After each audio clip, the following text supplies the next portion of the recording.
오늘 이 아침에도 하나님의 은혜를 사모하여 기도의 자리에 나아오신 모든 성도님들을 환영하고 축복합니다. 이 아침 우리에게 주신 하나님의 말씀은 구약성경 민수기 21장 1절에서 20절까지의 말씀입니다. 네겝에 거주하는 가나안 사람 곧 아랏의 왕이 이스라엘이 아다림 길로 온다함을 듣고 이스라엘을 쳐서 그중 몇 사람을 사로잡은지라. 이스라엘이 여호와께 서원하여 이르되 주께서 만일 이 백성을 내 손에 넘기시면 내가 그들의 성읍을 다 멸하리이다. 여호와께서 이스라엘의 목소리를 들으시고 가나안 사람을 그들의 손에 넘기심에 그들과 그들의 성읍을 다 멸하니라. 그러므로 그곳 이름을 호르마라 하였더라.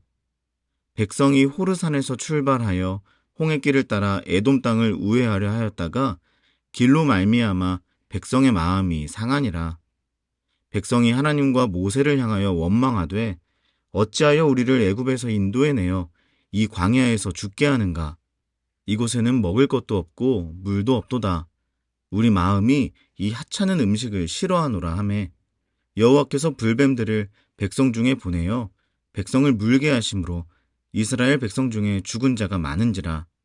백성이 모세에게 이르러 말하되 우리가 여호와와 당신을 향하여 원망함으로 범죄하였사오니 여호와께 기도하여 이 뱀들을 우리에게서 떠나게 하소서. 모세가 백성을 위하여 기도하매 여호와께서 모세에게 이르시되 불뱀을 만들어 장대 위에 매달아라. 물린 자마다 그것을 보면 살리라. 모세가 놋뱀을 만들어 장대 위에 다니 뱀에게 물린 자가 놋뱀을 쳐다본즉 모두 살더라. 이스라엘 자손이 그곳을 떠나 오봇에 진을 쳤고 오봇을 떠나 모압 앞쪽 해 돋는 쪽 광야 이에아바림에 진을 쳤고 거기를 떠나 세렛 골짜기에 진을 쳤고 거기를 떠나 아모리인의 영토에서 흘러나와서 광야에 이른 아르논 강 건너편에 진을 쳤으니 아르논은 모압과 아모리 사이에서 모압의 경계가 된 곳이라. 이러므로 여호와의 전쟁기에 일렀으되 수바와 와홉과 아르논 골짜기와 모든 골짜기의 비탈은 아르고을을 향하여 기울어지고 모압의 경계에 닿았도다 하였더라. 거기서 브엘에 이르니 브엘은 여호와께서 모세에게 명령하시기를 백성을 모으라 내가 그들에게 물을 주리라 하시던 우물이라. 그때에 이스라엘이 노래하여 이르되 우물물아 솟아나라 너희는 그것을 노래하라. 이 우물은 지휘관들이 팠고 백성의 귀인들이 귀와 지팡이로 판 것이로다 하였더라. 그들은 광야에서 마따나에 이르렀고 마따나에서 나엘리엘에 이르렀고 나엘리엘에서 바못에 이르렀고 바못에서 모압 들에 있는 골짜기에 이르러 광야가 내려다 보이는 비스가산 꼭대기에 이르렀더라. 아멘. 오늘 본문은 이스라엘의 승리 이야기로 시작합니다. 1절에서 3절을 보면 이스라엘 백성들이 그들을 공격한 아랏 왕을 하나님을 의지하여 물리치는 장면이 기록되어 있습니다. 그런데 이 장면에서 흥미로운 부분은 승리보다도 그 전쟁이 일어난 장소입니다. 호르마라고 불리는 이 장소는 이스라엘 백성이 처음 다다르는 곳이 아니었기 때문입니다. 그들은 이전에도 이곳에서 전쟁을 겪은 일이 있었죠. 바로 우리가 2주 전에 묵상했던 민수기 14장의 이야기입니다.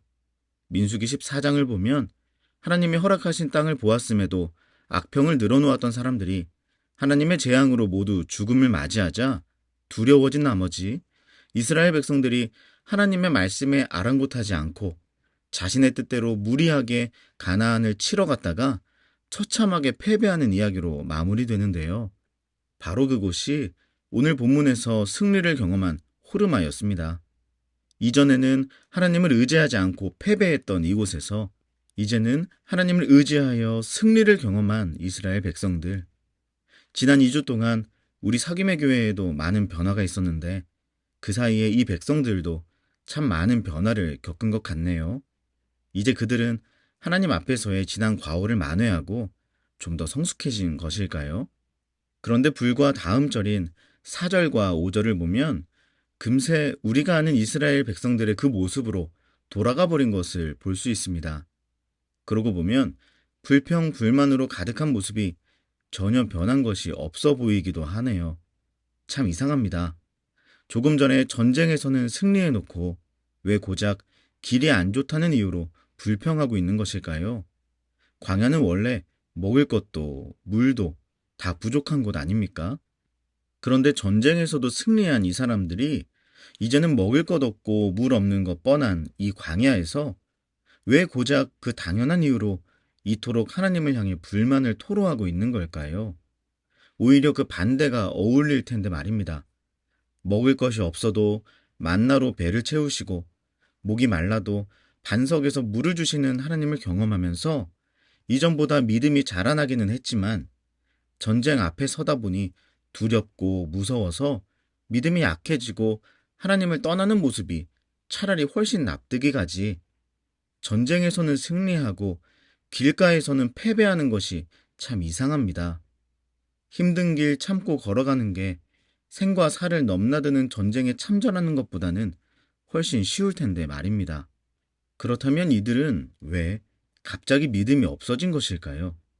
그 이유는 이스라엘 백성들의 중심 생각이 바로 가나안 가나 안 가나 이것으로만 가득했기 때문이었습니다.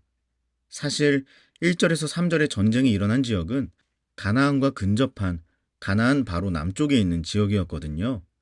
하나님의 인도하심으로 또다시 가나안의 남쪽 끝자락 지방에 이르자 이제 드디어 우리가 가나안 가는구나. 이런 생각이 그들에게 가득했던 겁니다. 그래서 힘을 얻고 나아갈 수 있었던 것이죠. 더욱이 전쟁에서 이겼지 않습니까? 그럼 당연히 그대로 북진해서 가나안 땅에 입성하는 게 당연하다고 그들은 생각했던 것입니다. 이제 이 지긋지긋한 광야도 끝인가 보다. 가나안에 들어갈 수 있겠구나. 그렇게 생각했겠죠. 그런데 하나님께서 이 시점에 다시 이스라엘 백성을 남쪽 길로 내려가도록 가나안의 반대길로 가도록 인도하시는 겁니다. 여호수아 앞부분을 보면 하나님께서는 이스라엘 백성을 가나안으로 들어가게 하실 때 요단 동편에서 서편으로 건너가서 그 지리적으로 보았을 때 가나안의 옆구리쯤에 위치한 여리고성을 함락시키는 것을 시작으로 가나안으로 들어가게 하십니다. 그것이 하나님의 계획이었죠.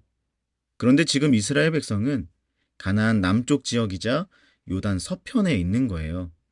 그래서 하나님의 계획에 따라 그들이 여리고로 들어가기 위해서는 요단 동편으로 이동해야만 했던 것입니다.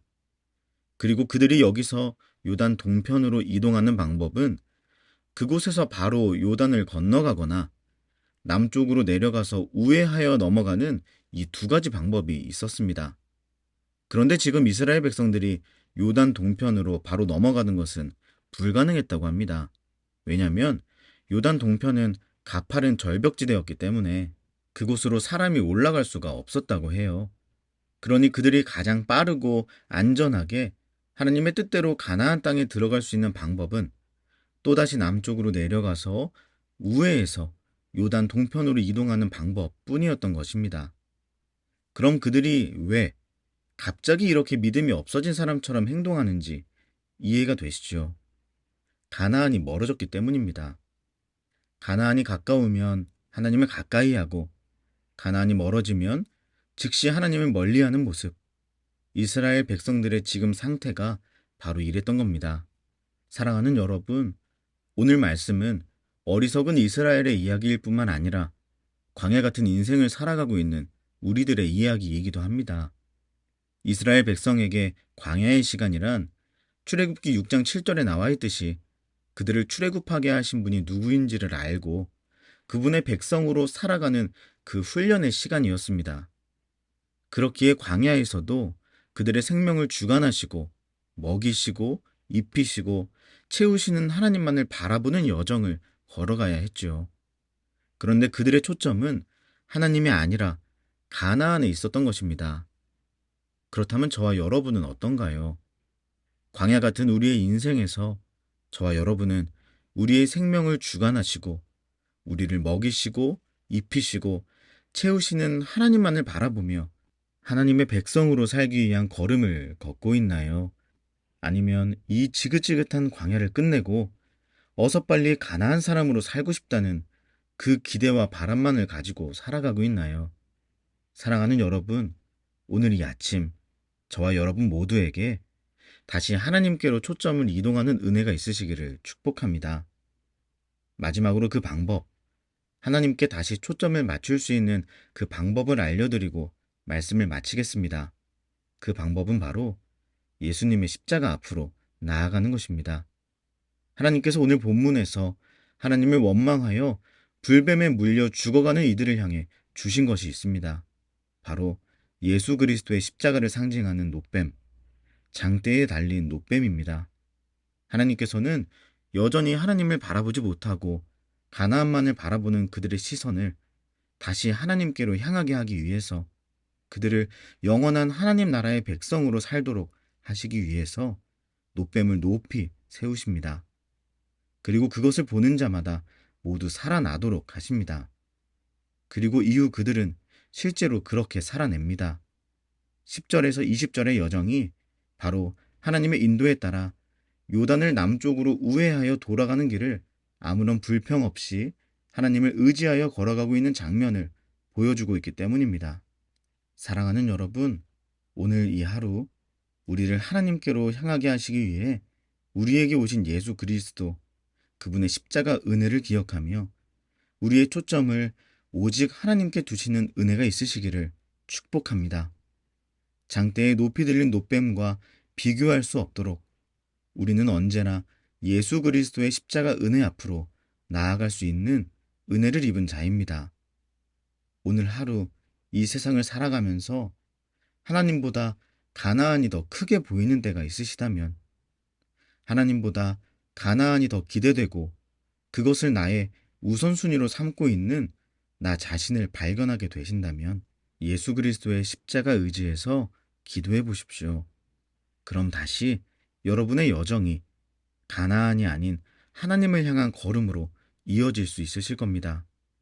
돌아가는 것 같아도, 멀어지는 것 같아도, 당장 죽을 것 같아도 하나님의 뜻 안에서 하나님과 가까이 영원한 생명을 누리며 살아가는 그 은혜의 하루 살아낼 수 있습니다.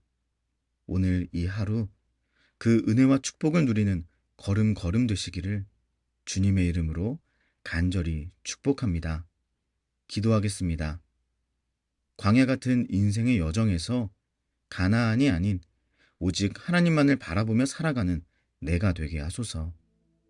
그리고 우리 개인의 기도 제목을 놓고 우리 가정과 다음 세대 자녀들, 사랑하는 청년들을 위해 기도해 주십시오. 또한 사김의 교회가 새로운 임시거처에서 예배하고 있습니다. 이곳에서의 생활과 앞으로의 예배 장소를 위해 기도해 주시기 바랍니다. 마지막으로 이 나라와 민족과 열방을 위해서 한마음과 한뜻으로 기도하며 나아가겠습니다. 함께 기도하시겠습니다.